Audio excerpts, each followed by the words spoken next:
Double busy, getting busy, do. Yo, what's up, it's me, Double Busy. Alright, I would like to give you some quick tips and secrets for getting started in Going Medieval, which is currently an early access game on Steam. You can see I'm running version 0.11.13 right now, and it's late January of 2023. So, to start a game, go ahead and click in New Game.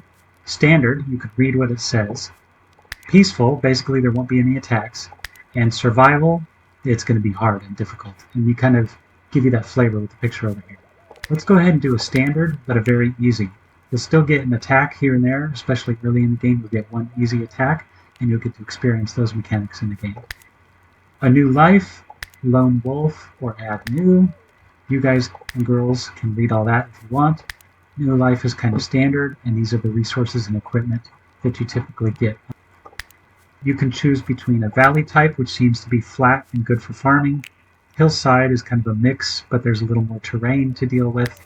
And mountain is going to be very mountainous, and we give you explanations right here. I'm going to go ahead and do valley, just to show you something nice and flat and easy to deal with, and a small map size. Okay, here's the meat of what I want to show you in Embark. First off, you get 3 characters.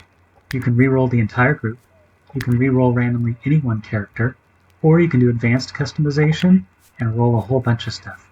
Just their skills, just their perks, their background, their pseudonym, their appearance and their name, stuff like that. There's all kinds of customization options here. Now, my personal recommendation for how to start the game the very first time you're going to play it is to make sure you have a couple of key skills. Botany. Notice it says sowing, growing, harvesting, gathering plants, herbs, and fruits. What that tooltip doesn't tell you is that's also cutting trees, and cutting trees in the beginning of the game is super important because you need a wood supply. Construction. Construction is building all of your walls, floors, and everything else. You would think that's carpentry, but no. Carpentry is more about bows and arrows, wooden weapons, and tables and chairs and furniture. Construction is more like the buildings that you're going to be building. So botany, construction, and then the other one you want to get is intellectual. That's going to do all your research, and in the beginning of the game, research is very important because you have to research to get to being able to have like a fermenting station for ale and brew, and that's what all of your little characters are going to drink. So I like to just randomize, and I look for something close to 20 in either botany, construction, or intellectual.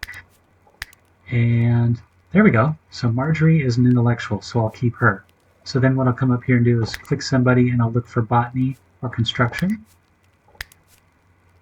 16's okay, but not good enough. Okay, there's somebody who's really good at botany. And actually, that 27 is good.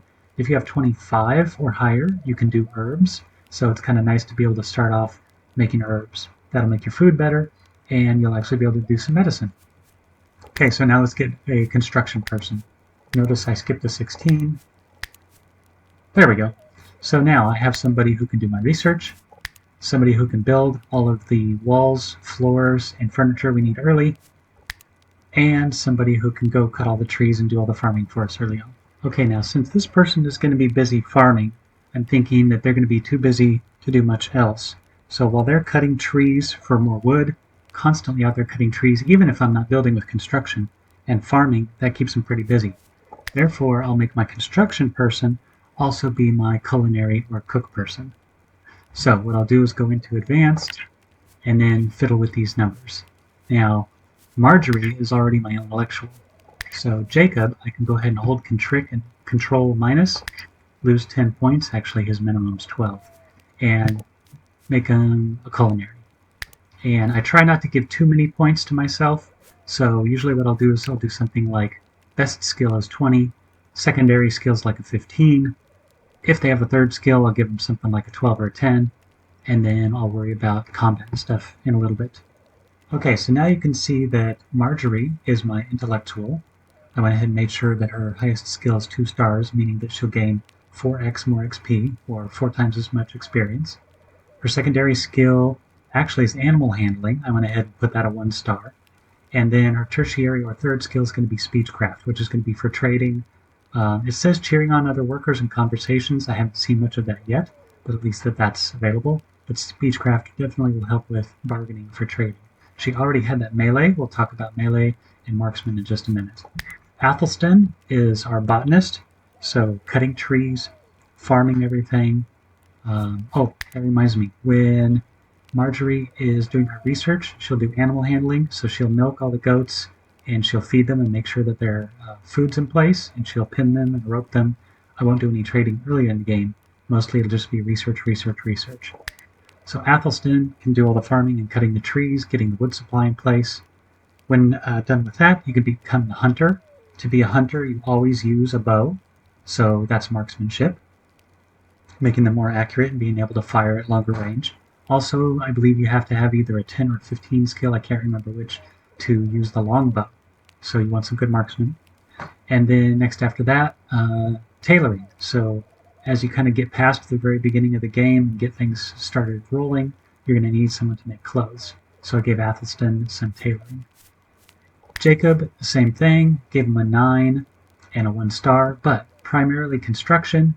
Secondary is going to be cooking with a 1 star, and third to that's going to be carpentry, like building tables, chairs, and other furnitures that come up in a little while. Now, anything other than that that's higher than 10, I just left alone. They already had. And now I will go ahead and work on their military skills. So Athelstan, the marksman, is already going to be a bow and arrow user. And I personally recommend 2 bow and arrow users because you can put them on a rooftop and shoot the guys in the very first attack and you'll be fine. Marjorie's already a 15 melee, so that's pretty good, or melee, depending on how you pronounce it. So let's make Jacob a better marksman, and I don't care about the melee. So, oh, and you have XP in it too. So let's go ahead and turn you into a 10 marksman, just so I'm not overdoing it in points. And then the last thing I like to do is make sure that everyone has a little bit of construction, because in the very beginning of the game, you're going to be building a lot, and even at a level 9, sometimes I've seen failed constructions. So I'm going to go ahead and make sure just everybody has at least 10 in construction, and then same thing in medicine, because if anyone gets hurt, I want them all to be able to take care of each other in the beginning of the game. Mining, not a big deal. We're going to mine very little in order to make a cellar and hold their food. Smithing, I do not care about at all yet. Tailoring, these 2 people have a chance at tailoring, so I don't know which of them will be less busy, and they'll just figure it out for themselves. Marjorie's going to continuously be researching all the time. Other than that, we've got all our skills handled. So now you can see in the group skills that we have somebody can do a little bit of animal handling, very good in botany, very good in construction. Remember, botany is both farming and cutting trees, and very good in our research. We have somebody who can cook. We can build some furniture if we need to. We have a good marksman and a good fighter, just in case. People will be able to basically take care of themselves. Mining and smithing, we don't really care about yet. Speechcraft, somebody who will be able to trade, and tailoring will at least be able to get started. Okay, and that's a pretty good setup. That's how I like to do it. You could have just rolled, got those 3, and started the game, but I like to make sure I have some of these other skills just to make sure things are rounded out and I don't have a problem. Alright, when you click on next, it gives you a summary, which is nice. And you can kind of see, okay, standard, very easy. It's super easy, but I'll have at least a little bit of combat. New life, I'm getting plenty of supplies, and value. That's where I'm going to be at. Embark. And then a really nice thing about this game is they give you some flavor text and some story, so you can see that they are working really hard towards not just making this a colony simulator or a building game. They want it to be a story generator. There you go. You can read that if you want to, but I'm just going to go ahead and click to continue. Alright, now you know enough to have a successful embark with some characters with some skills. Thanks for watching. Get busy, getting busy, do do do do do.